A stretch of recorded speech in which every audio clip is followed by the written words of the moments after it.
You are listening to the best of the Stephen A. Smith and Ryan Ruocco Show on ESPNNewYork.com. Hear them weekday afternoons from 1 to 3 on ESPN New York 98.7 FM. The Yankees, in my mind, will always have a brighter future because they'll spend more money. But if you look at who has better young talent, I can jump on board and say, yes, the Mets have better young talent than the Yankees do, and certainly better arms than the Yankees do. Okay. I'm going to go with the premise future. And I think when you think about future, a lot of times, especially in professional sports, it's a young man's game. And so I would go with the Mets, only for the simple fact, especially in baseball, it boils down to pitching.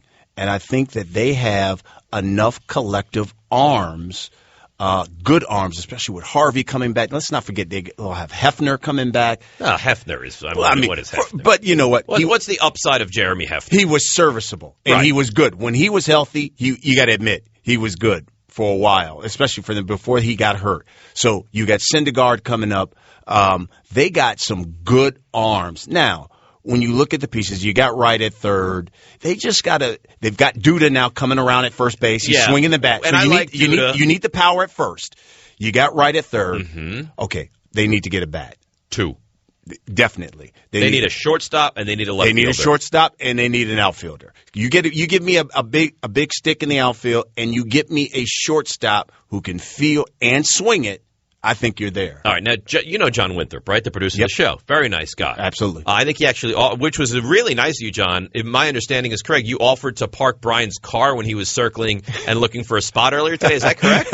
Well, I circled for a good hour. I want to know where he was then. Did you make that offer? Well, I didn't officially get to make the offer. I didn't know if that was going to be asked of me. Like, am I going to be looking for a spot? Right. I mean, now, would that not have been uncomfortable if he ran down and said, Brian, give me the keys. I'll park your car. Would you have said, go ahead, have at it? Absolutely. You would have? Absolutely. It's happened before when I was at SNY one time. We were doing one of our draft shows, and the traffic around Radio City was ungodly. And I'm telling you, let's say the show was at noon. By the time I got to 51st and 6th, I think it was 11:45. And they were like, I said, look, there's nowhere to park. And they sent an intern out. He ran outside, grabbed the car. Interns. John is the executive producer of the station. I mean, John's very important. I would have felt even better then, because even when I gave the intern my car keys, I was like, oh, boy, this is an intern. If he wrecks my car. See, if John would have come out, I was like, okay, I know he's going to take care of my stuff. But no, I mean, you guys just made me circle the block, and then, heck, I just went into any old garage. I don't know what this guy did with my keys. Hey, my car, I can be all scratched up now. I think you'll be okay. But, right. John, you know what? Next time, if you want to park his car, run down and park that car. All right, well, you asked a question, which I want Brian and I to tackle here for a quick moment, which was what? Which was inspired by Robin Lundberg, because he brought up something similar on the show today. If you were a Martian and you came here without any knowledge of the Yankees and Mets history, and you just were looking at the rosters and the talent on the major league and minor league level, which team has the brighter future without taking history into account? Okay, here's the thing. How can I look at the Mets and the Yankees and not take into account that the Yankees spend money hand over fist and the Mets don't? You have to allow me to take that into consideration, no? Sure, the payroll's part of it. Oh, so here's my thing. Do the Mets have good young arms? Yes. They offensively, they are completely challenged. The Yankees this offseason, they lost Geno. We know that. That was the big, oh my God, they lost Geno. They didn't go the 10 years in Seattle, completely overpaid for him. They brought in Tanaka, they brought in Beltran, they brought in Ellsbury, and they brought in McCann. So they brought in the best available catcher. They brought in the best available bat this side of Robinson Cano. They brought in a guy that's produced in the league for 13 years, and they brought in a guy that was going to win the Cy Young, certainly the Rookie of the Year, if he didn't get hurt this season. So here's my point, John. The Yankees always spend, even if I came from another planet, it would already be drilled into my head that the Yankees are going to outspend any team, because that's what, on my foreign planet, I know that that's what the Yankees do. That's what they do. Who's starting for them beyond Tanaka? Beyond Tanaka, they got Kuroda. Signing up for more years of that? Yeah. Okay, here's the thing. They have Nova? The whole premise to me is on future. And I think with the Yankees, you're good for a year or two. Only because you can buy these guys and they're going to give you maybe a year or two, because they always get the older guys. I think the Mets, when you talk about future, they got the talent. Now, as the ownership. So you're telling me I want the ownership to show me some guts in the Wilpons than the Steinbrenners? Yes. I think if someone can shake the Wilpons a little bit and say, go get me a bat in the outfield, go get me a shortstop, I think right now you can turn that Mets season around that quick. That quick, because they have pieces. They have good young pieces. They have good young talent, but you have they got a GM who look, the Mets in the early 80s made the moves. They brought in Hernandez, they brought in Carter, they made moves. Now, it bit them. I think they've been gun-shy because when they did try to act like the Yankees, it bit them in the butt. Whether it was Bay or whomever, it just seems like guys come to the Mets that's and the thing. their careers die. You mentioned a really good point, and that is if the Yankees make a sign, Alex Rodriguez, if it doesn't pan out, you push him to the side and you bring in the next guy. If the Mets bring in a Jason Bay and it doesn't pan out, you know what happens? You're stuck. Yeah. You have no choice but to sit there and deal with that. The Yankees have insurance policies and the Mets don't. So the Mets have one chance and the Yankees can go and go and go until it sticks against the wall. I think, though, they have finally gotten into a position where they have enough young guys now in some of those positions where they only need one or two pieces now. It's not an entire roster, it seems to be. They only need one or two guys, and they can turn this thing around only because, again, they've got the arms. They've got what you need. When you rank your best to worst, I don't want to go through all 12 because the Mets have a lot of young talent. Absolutely. But Harvey is untradeable. Yep. For many reasons. I mean, obviously he's coming off a TJ surgery, but he's untradeable because he's the face and he's the star. Where do you go there? Like, if Tulowitzki or Castro or there was a big shortstop available, where do you go after that you say, you know what, DeGrom, Wheeler, but wait, who would you deal is my question. Now, listen, I'm a little different from the norm because I've had a number of discussions with Bobby Ojeda about this, and he says, look, I love what Wheeler has. Wheeler's got good stuff. Wheeler's pitching today. Yeah. He's got dynamic stuff. He's got to learn the control part. But he's gotten better as the season has gone on. Absolutely. That's why I would try to trade this guy. That's why I would try to trade him. You would want to trade Wheeler? Absolutely. Because I think other people look at it and say, that kid's got dynamic he's stuff. Got great stuff. He's got an explosive arm. Then why not deal him now when you know you can get something good for him? So you would package Wheeler, a lesser starter, and a prospect, like a double-A prospect for that guy. Yes. Give me that guy. And then you believe the Mets suddenly, with that one trade, if they hit on it, are a better team than the Yankees, or you need that guy and a free agent signing as well? I need that guy and a free agent signing. And then you believe that the Mets are better than the Yankees. You just can't sell me on that. I believe the Mets are back. I would love to. I would love to believe sit the here. Mets are back. Now, you're a Reds fan, so you don't even have a dog in the fight here. Exactly. But I believe the Mets. I like the piece. I just think that from the Mets side, and I feel for the Met fandom, give them something. Give them terrible. Something. Give them something. You know what it's like to have my team play in a city where the payroll is $80 million. Yeah. Bobby Bonilla is like the 9th highest paid guy on this current Mets ridiculous. Payroll. The Yankees, they throw money at good after bad. I wish my team would do that. They've obviously been ravaged by Madoff, but it's time. What I've dealt with the Mets for so long is, Brian, next year's we're gonna spend money next year. We're gonna find a way. And every time they've gone out and spent that money, it's turned into a Jason Bay or a Johan Santana. And I heard for so long, when Santana comes off the books and Bay comes off the books, they're going to go out and they're going to spend money. And then Harvey got hurt. So they didn't want to chase it this year. I just don't believe it. And I was talking to Don about it yesterday. He's a passionate Mets fan as well. And maybe he and I look at it differently because we're like emotionally invested. Yep. And you can look at it and say, no, guys, I'm looking at it rationally. Exactly. Your heart is in it. But until I see the Mets make one or two moves which make me believe that they really are headed in the right direction, I don't believe it. And I think this is just my opinion.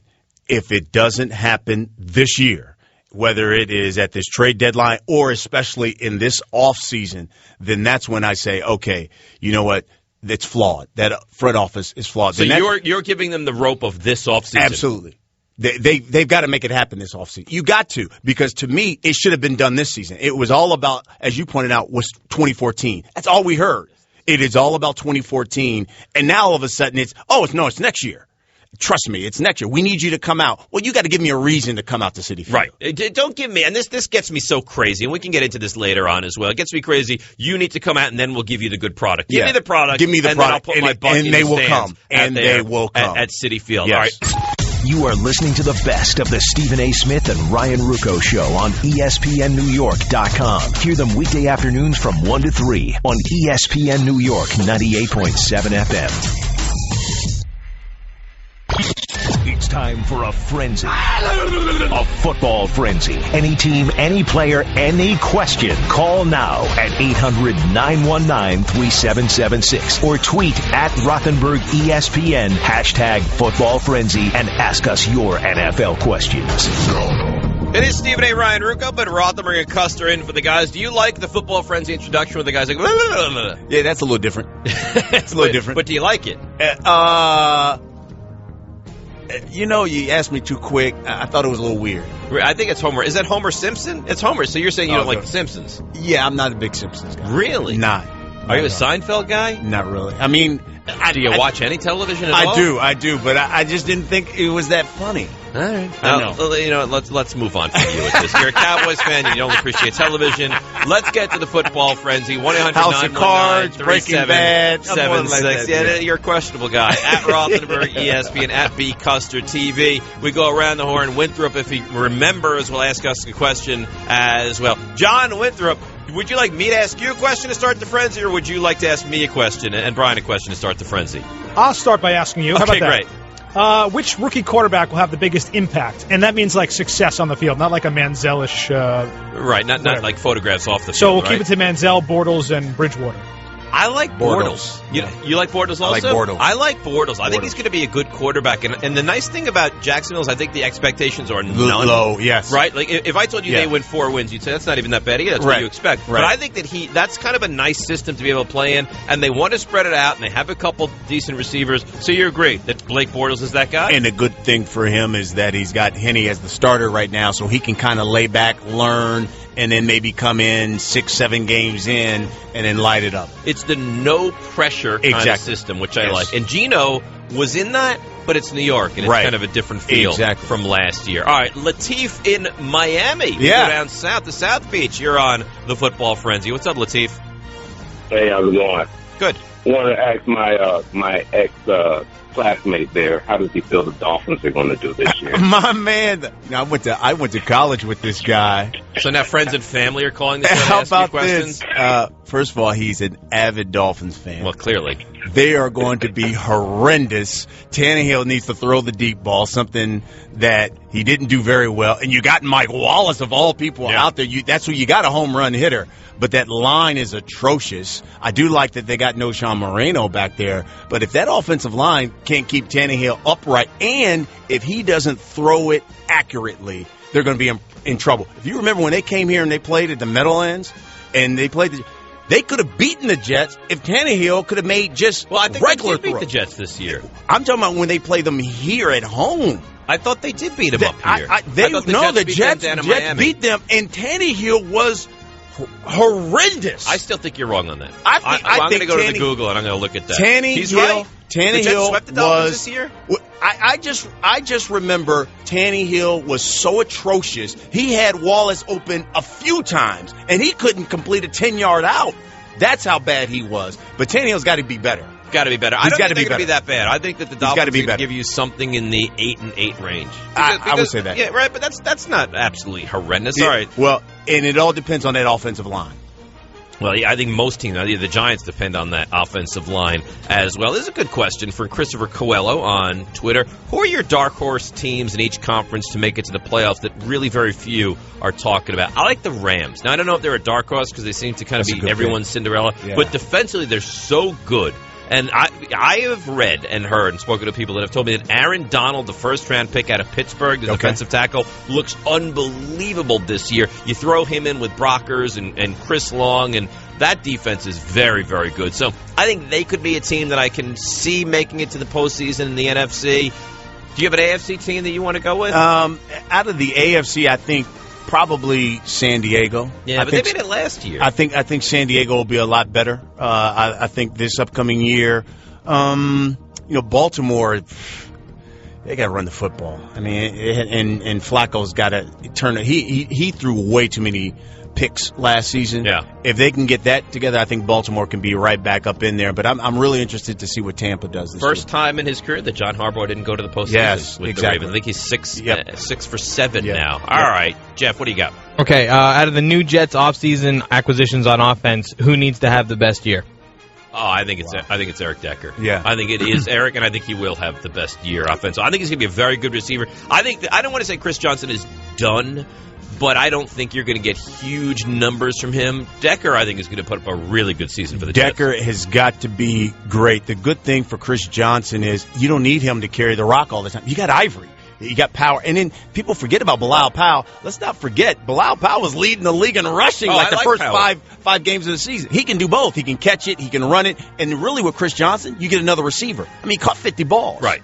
So that's the good thing. And whether he's the same guy that he was, Right. he's still, on that offense, somewhat of a home run hitter because they Give don't him really space, have that guy. split him out, get him in space. Right. And he can still hit his head up And against the goalpost. even if you don't use him, he's a matchup problem. There so you I go. like that from the Jets There you go. as well. Let's go to Eric in the car. Eric, you're on the football frenzy with Rothenberg and Custer here on ESPN New York. Hey, how's it going, gentlemen? What up? Good. What's up, Eric? Not much. I want to ask you, so you think Zach Stacy is going to rush for over 1,200 yards this season or no? Yes, I do. I think. Look, he was good last year when he took over the reins at running back for the Rams.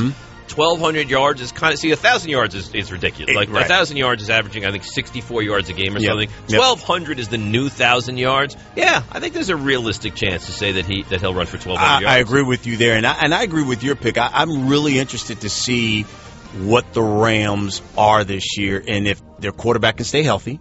If he's good, they're going to be really good. They can be really good because Fisher's always got a good defense. So I'm really interested to see what the Rams. I love Austin. I mean, that guy, even though as small as he is a playmaker when he's in space. J Picks 13 tweets in with the addition of Peppers, the drafting of Clinton Dix, which may be one of the best names in the NFL. Yep. Can Green Bay's defense finally give Rodgers some help and be a top 10 defense? Top 10? No. But I don't think they need to be a top 10 defense for the Packers to be a look. They were 15-1. I think they had the worst or second worst defense in the NFL. Yep, they have issues stopping people. Heck, I just remember them playing the Giants, and that came to fruition. They got to stop people, and obviously Aaron Rodgers got to stay healthy. I mean, that's it. If Rodgers is because Nelson's a monster. Yes, they got the running back. They ran him back. Exactly. And Franklin was they have good. nice running backs. Jordy Nelson's always great. Oh yeah. So listen, you get Aaron Cobb Rodgers is the difference maker. You get Aaron Rodgers healthy, they're right back in it. But the defense has got to stop people. All right, John Winthrop. Is it our turn to ask you? Sure. No, I don't ask you. You ask us. No, that's right. I got confused again when you did this. Should Adrian Peterson still be the top of fantasy leaderboards or draft boards, I should say? That's a great one. That's a great one. What do you think? Are you a big fantasy guy? I am a fantasy guy. guy. Are you a fantasy nerd? I'm not a fantasy nerd. I'm a fantasy nerd. I have a team with my brother. I'm like the Jerry Jones. He makes the picks. You mess it up entirely? Well, yeah. And he gets mad because it's always like a plethora of Cowboys on the team, and he always gets mad about that. So you hover? Do you stand on the sidelines? A little bit. I tell him, whatever pick you make, you call me first, then I have to If I had the number one pick in the fantasy draft, I would go with LaShawn McCoy. That's nice. I would probably, Peyton Manning did me in last year, and I lost in the championship to Peyton Manning. I'd probably go with quarterback this year. Nowadays, all these guys are throwing for 5,000 yards, and it's like no thing anymore. Yeah. So I'd probably go with a quarterback. All right, you go quarterback. I still go LaShawn McCoy. Yeah. Depending on the I don't like people that don't know their rules. Like, you got to know how many points you get for the touchdown. That's another one of my pet peeves. Jamal Charles. I mean, it was another guy who monster. Oh, my goodness. I think he had the most yards from scrimmage last year in the NFL. that'd be another one I'd have to consider. All right, Candelmo, let's see what you bring to the football frenzy. All right. Hypothetically, if me, you, and John were all in a fantasy football league, who would you be more afraid to play, me or John? You. Thank you. Yeah, that's not... He's the wizard, huh? I don't know. We've never played in a league together, but Jeff is a very knowledgeable guy. Yeah. So, yes, that would be a concern for me. Well, who's your first pick? Who's the first pick in the draft? I got to go with McCoy if I had it. So you agree with me? Going shady, huh? Well, now let me ask you that question in reverse. If you were hypothetically in a fantasy league with me and John, who would you be more fearful of playing? You. Oh, there you go. All right. Let's see what else we got here. Vincent Parente tweets in, can the Broncos win 13 games? Yes. I don't see any reason why they can't. They're still going to be done. Look, teams that match up well with the Broncos are few and far between. The one that obviously does the best are the Seahawks. Yep. How many defenses like that are in the NFL? Not many. I think it's very realistic to think that they can win 13. Yeah, I agree with that. Absolutely. I mean, plus, they still have the majority of their weapons. Absolutely. Yeah, they'll roll through that division. So that was your first ever football. I like this. Now, if of course you liked it. It's my own ingenious creation. But we got to get a better open for that. The Bart. Blah, blah, blah, blah, I can't. I don't know if I can. That's roll with that. part of the charm with the frenzy. Okay. It's time for a frenzy. A football frenzy. It's part of the frenzy. Okay. All right. If you like the frenzy, part of liking the frenzy is that you appreciate. Okay. All right. It's got to grow on me. Now, I don't think you can do the without shaking your head. Can you? Try to do it. I don't think that. No, I can't. No, do you it. can't. You are obligated to shake your head if you do the. I feel like we're in a Seinfeld episode right now, which you don't think is funny. Well, so right now you don't think that you and I are being funny. Not funny. Best show in the history of television. Thanks for listening to the best of the Stephen A. Smith and Ryan Ruocco Show on ESPNNewYork.com. Be sure to listen weekday afternoons from 1 to 3 on ESPN New York 98.7 FM. This Sunday in the Pocono Mountains,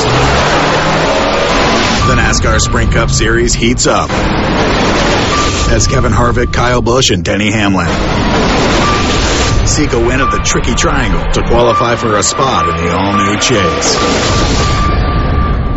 Chase. 43 drivers battle, 16 advance, 6 races to go.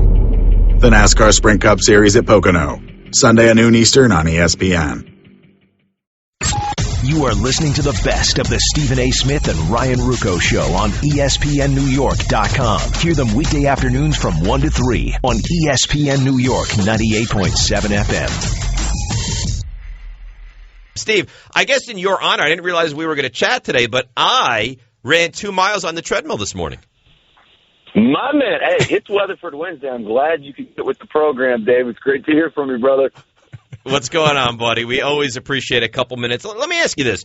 This whole rationale or aura around Tom Coughlin hating injuries, is it more so than any, like, is there just an unfair, conversation about that now? Or is it really to the point where if a guy's banged up, Coughlin is livid, or is he just the same as any other coach in the NFL?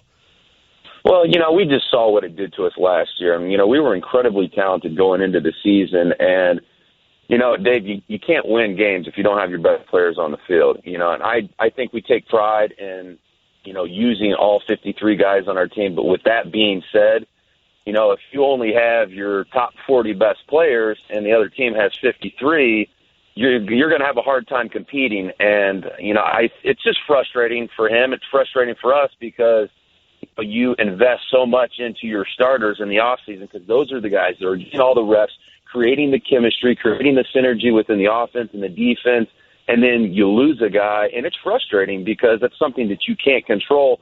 And so we have been very cognizant of making sure we're not overtraining guys this offseason and we're not running the guys too hard in practice. And, with Odell Beckham, he's young, and this is an incredibly important time of year for him to be able to, create some chemistry with Eli Manning, because we're counting on him being a big player for us this year.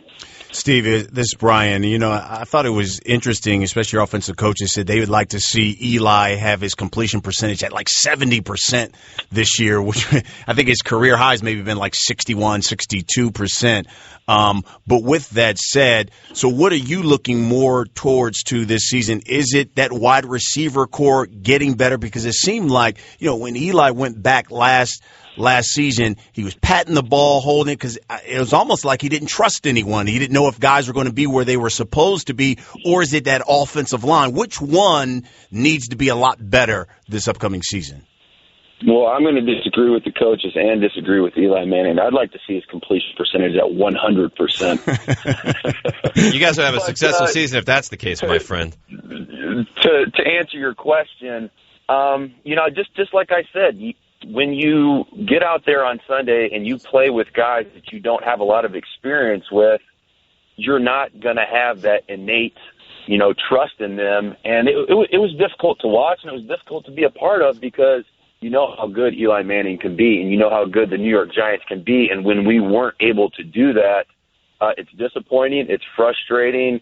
And, I was just proud of the way that our team answered and the resiliency in which we showed to finish the season the way that we did, because to start 0-6 and to battle back the way that we did, I was proud of how we did it. And we didn't do it with Dave Deal. We didn't do it with Chris Snead. We had a lot of injuries. Hakeem Nicks was banged up last year. And so, there were obviously a lot of changes that were made on our roster this year. I think we signed 27 new faces onto our team, and that's before we even got to the draft. So, for me, I've been going around the locker room and, trying my best to introduce myself to all the new guys because, listen, these are the guys that we're going to go to battle with every Sunday, and they're family now. Regardless if I've known them for 10 years or 2 days, you got to build that trust in those guys, and that's what we're trying to do in training camp this year. Steve Weatherford is awesome. I don't know where that came from. I apologize for that. Steve Weatherford joining us here on ESPN New York 98 I was waiting for it, Dave. Every once in a while it just pops up out of nowhere. Of course, Steve joins us on the Lexus of Route 10 hotline. All right, you know what? The Beckham injury sounds concerning. The Wilson injury sounds frightening. I mean, look, obviously the number one thing is his overall health, and is he going to be able to be a healthy man into his 50s and his 60s? As a team right now, Steve, it's got to be that thought more than is he going to be there on opening night against the Detroit Lions? Well, David is such a dynamic player, catching the ball out of the backfield, obviously running the ball between the tackles, the value that he gives you on special teams. And so, it was definitely scary to see him walk off the field yesterday. Thankfully, you thank God that he was able to walk off. But, as far as the severity of the injury, I'm going to leave that up to Coach Cortland to let everybody know, because we don't know either. I think he went to the hospital and had some tests done last night.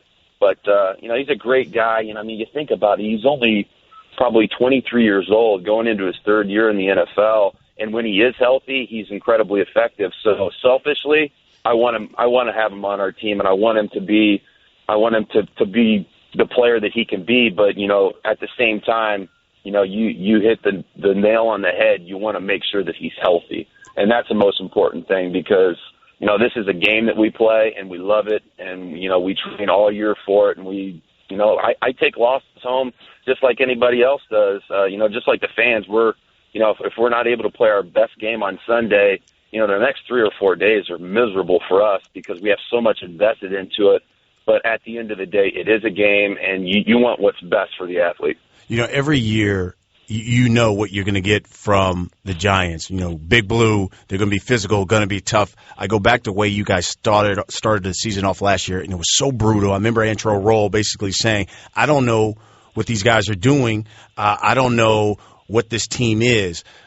You guys turned it around a little bit in that second half, but I guess, and let me ask you this, Steve. What is the identity of the New York Football Giants this season?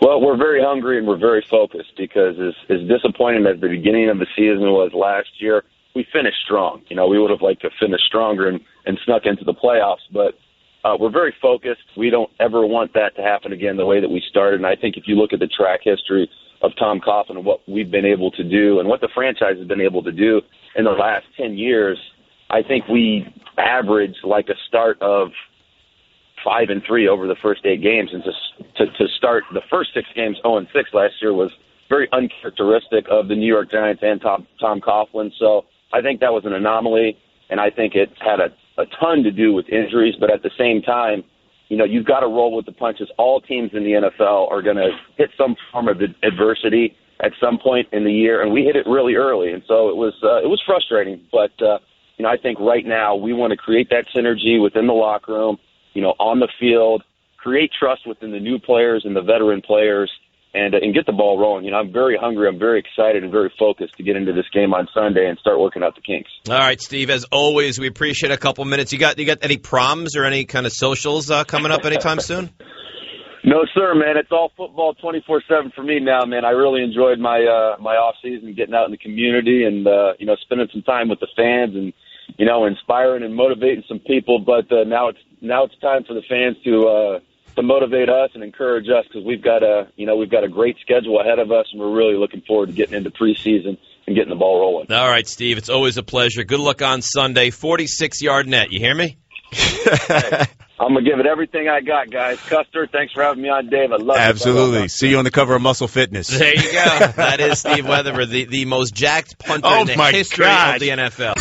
You are listening to the best of the Stephen A. Smith and Ryan Ruocco Show on ESPNNewYork.com. Hear them weekday afternoons from 1 to 3 on ESPN New York 98.7 FM. This Sunday in the Pocono Mountains, the NASCAR Sprint Cup Series heats up as Kevin Harvick, Kyle Busch, and Denny Hamlin seek a win of the Tricky Triangle to qualify for a spot in the all-new Chase. 43 drivers battle, 16 advance, 6 races to go. The NASCAR Sprint Cup Series at Pocono, Sunday at noon Eastern on ESPN.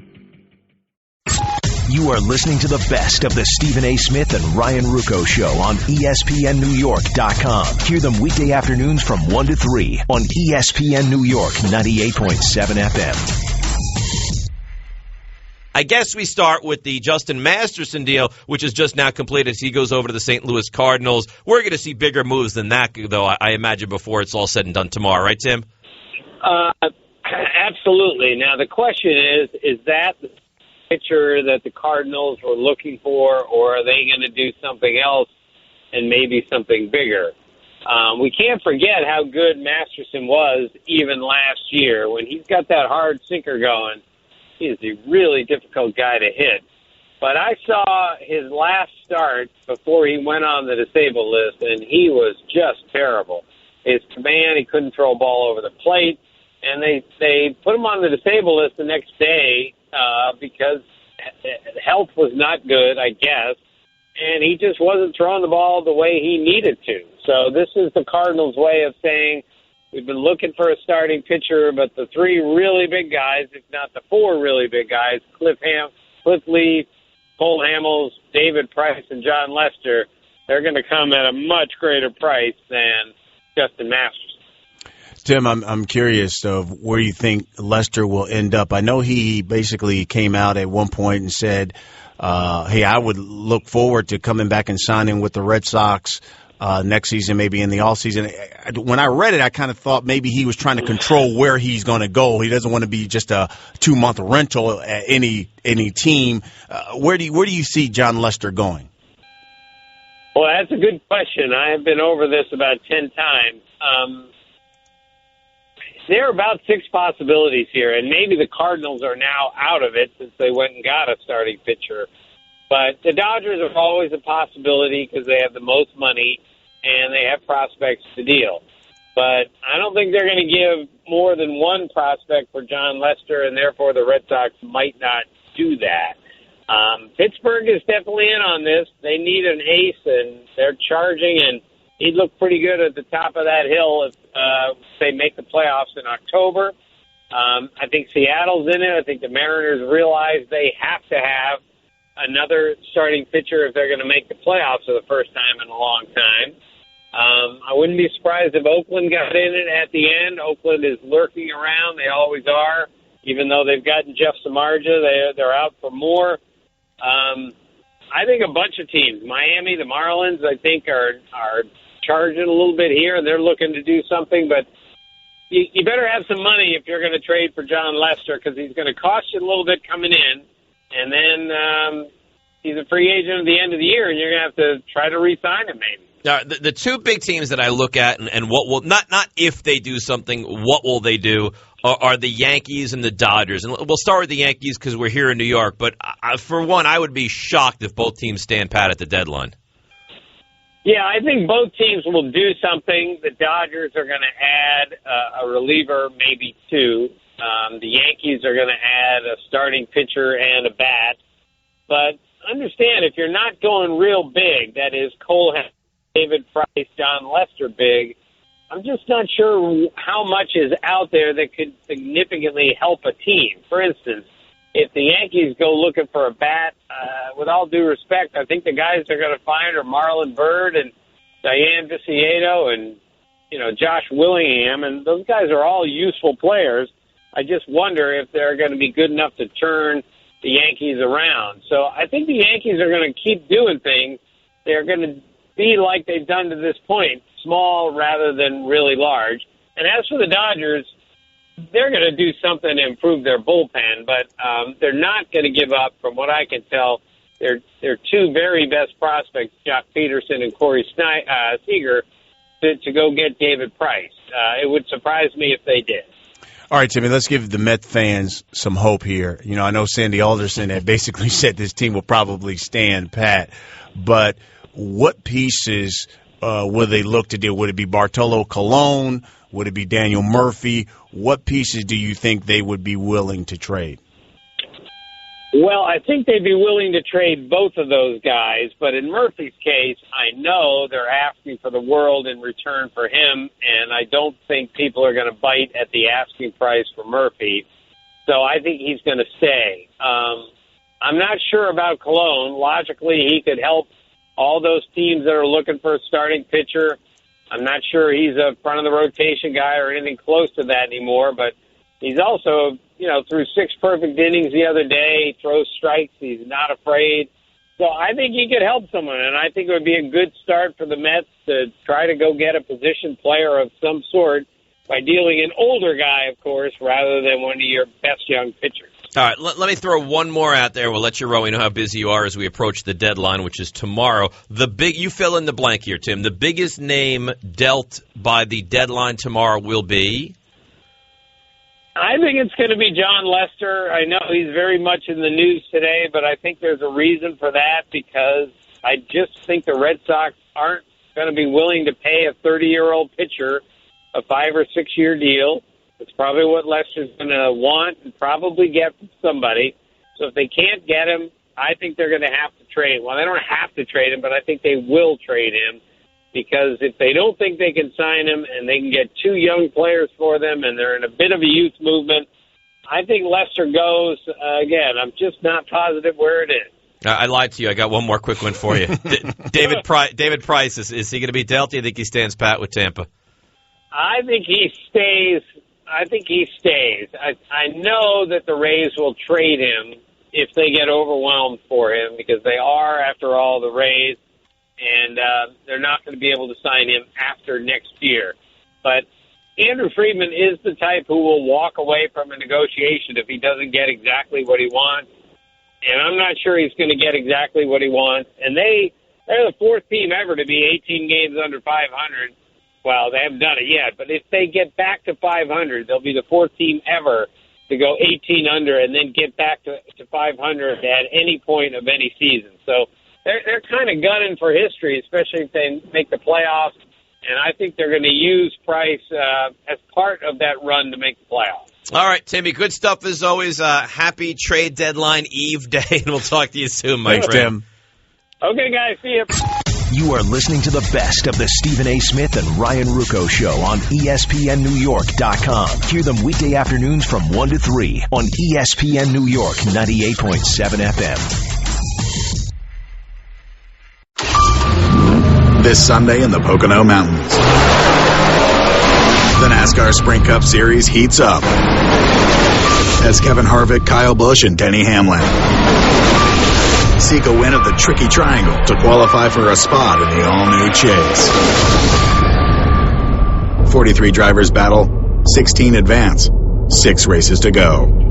The NASCAR Sprint Cup Series at Pocono, Sunday at noon Eastern on ESPN. You are listening to the best of the Stephen A. Smith and Ryan Ruocco Show on ESPNNewYork.com. Hear them weekday afternoons from 1 to 3 on ESPN New York 98.7 FM. Mike, how are you? Have you had a nice summer? Appreciate a couple minutes. I'm doing good, guys. I'm doing great. Yeah, I've had a great summer. Actually, you retire every day is kind of like summer if you do it right. So well, pretty cool for me. Congratulations on that. We were just having the conversation about Rex and all the things he says and the confidence and kind of the bravado. You worked for him, but you were a head coach in this league. You're kind of like an old school coach in this league. Did you like it, or did you sometimes think, yeah, you know what, enough is enough of this, how great we are and how great everybody on our team is? I never saw any of that. I never saw it. It doesn't.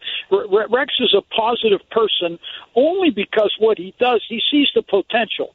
He sees it. Sometimes, it maybe comes to a fault because he believes that individual is playing at that particular level, where maybe he's really not. And sometimes sometimes it comes across transpired that way. But nonetheless, Rex just sees the good things, and sometimes that comes across as bravado. But no, that does not come across. He's very businesslike and really a very caring person, and just sometimes it manifests itself. It can come out as being a little bravado. It's really not. Coach, I know you've been up there in Cortland. You've been taking a look at some of those practices, and I'll be up there this weekend, so I'm looking forward to doing some shows with you. I got two areas of concern. Number one, the cornerback position. I want to know what you've seen out of McDougal. What have you seen out of Milliner thus far? Will they be better? And then that receiving core, I know Stephen Hill's got to step it up. What have you seen out of those new receivers? Well, you climbed right into my head, because those are the exact same two concerns I have. And watching practice today, the interior part of the New York Jets defense is absolutely outstanding. I mean, Demario Davis had a day today that if you went around the NFL to every camp, there's not a linebacker in the league that played better today than he did. Wow. It was really an exceptional day. But I'm concerned at the cornerback position. I'm really concerned. Dean Milliner is a guy that it's taken him a little while. I was not very impressed with his rookie year last year. He made the mistake, I think, and it's sometimes just the way a guy phrases an answer to a question, but, about the best cornerback in the league, then he said that he was. I mean, I'm not sure he's the best cornerback up here in Cortland, and I might include the university. So, I'm just not, guys. And I saw that today. I saw him get blocked today. The only thing that impressed me today with the offense, because the defense dominated, perimeter running game in the team run period of the offense. They really did a good job of getting outside, and a lot of that had to do is because of why he would block those DBs all over the lot. So whether it was Peterson or McDougal or of course Milliner, I was not very impressed with that. I think there are issues there. I believe they can solve those issues, though, with a pass rush. And that's going to be, I think the Jets can kind of help Achilles' heel. And right now I see the Achilles' heel as the cornerback, because I believe you're not going to run on them. You're just not going to run. Teams will come in, spread the Jets out, and try to throw the ball all over the lot. How will the Jets remedy that? Well, the Jets obviously have to score points as well, Coach, and you look at them offensively. Look, they won 8 games last year. To be completely honest with you, I'm not exactly sure how that even happened. I thought a lot of it was smoke and mirrors, but you look at this offense this year. Now, I know Amaro is hurt, but he's an upgrade, at least, pass catching at tight end. Eric Decker, is he a 1? I don't think it matters. He's better than what they've had. He's their one. He's their one. Mm-hmm. Chris Johnson, is he what he used to be? No, but he's an upgraded running back. The Jets' pieces, Michael Vick, as the backup or the star, whatever he's going to be, piece-wise, player for player, skill positions, the Jets are much more talented this year than they were last. There's no question. You're absolutely right. The thing that I did notice today that I had a big question mark, they had an installation period. We used to call it, an offense install and whatever, and they were working with their 3 wide-out set. So they had a tight end and 3 wide-outs, and Chris Johnson was the back. The question I had, Decker really looks good. But one of the other guys that you're kind of counting on is Nelson. And to me, he kind of looks like a poor man's Decker. I think he's the same guy, just not as good. Jeremy Curley was in the slot. I like that. But now Stephen Hill was the wide receiver. That, to me, is a big question mark. And if it's not him, who is it? I don't have an answer to that, and I think that's one of their real big questions, is Stephen Hill going to be that guy? Or if not him, who's it going to be? That, to me, is the biggest question on offense, because it is a much more talented group. With Cumberland and their draft pick Amaro, that tight end position looks good.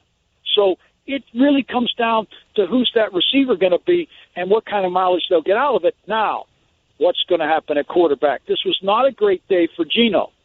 I actually saw a little more out of Michael Vick today than I had seen in the spring. But again, Michael Vick was running mostly in team period against that second defense, and believe me, that's a gigantic drop-off after that first group that the Jets could put on the field on defense. But don't you think, though, Coach, Geno was their guy, John Izek with this draft pick. There's a reason why he's getting 75% of the reps. They want him to start. They say it's a competition, but they want Geno to start, right?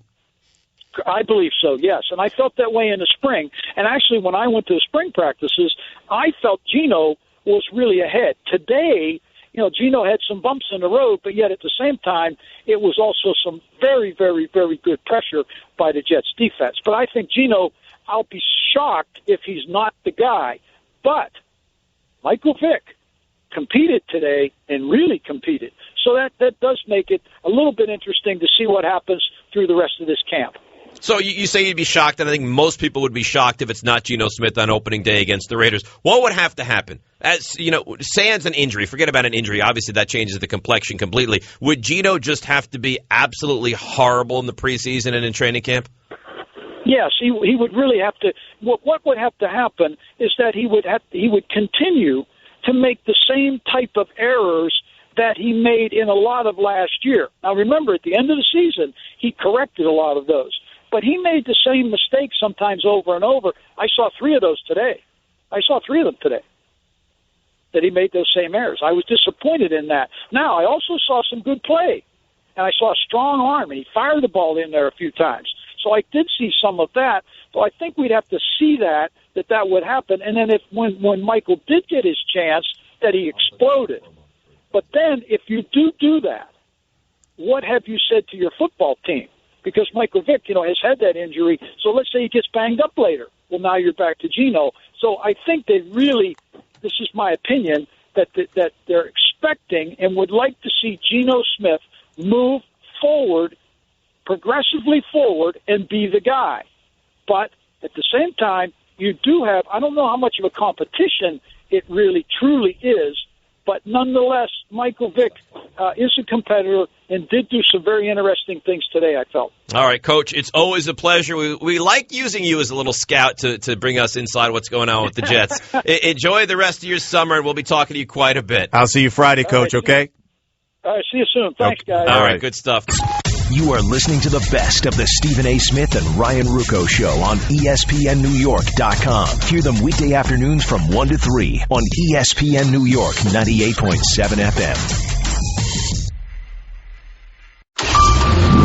This Sunday in the Pocono Mountains, the NASCAR Sprint Cup Series heats up as Kevin Harvick, Kyle Busch, and Denny Hamlin seek a win of the Tricky Triangle to qualify for a spot in the all-new Chase. 43 drivers battle, 16 advance, 6 races to go. The NASCAR Sprint Cup Series at Pocono, Sunday at noon Eastern on ESPN.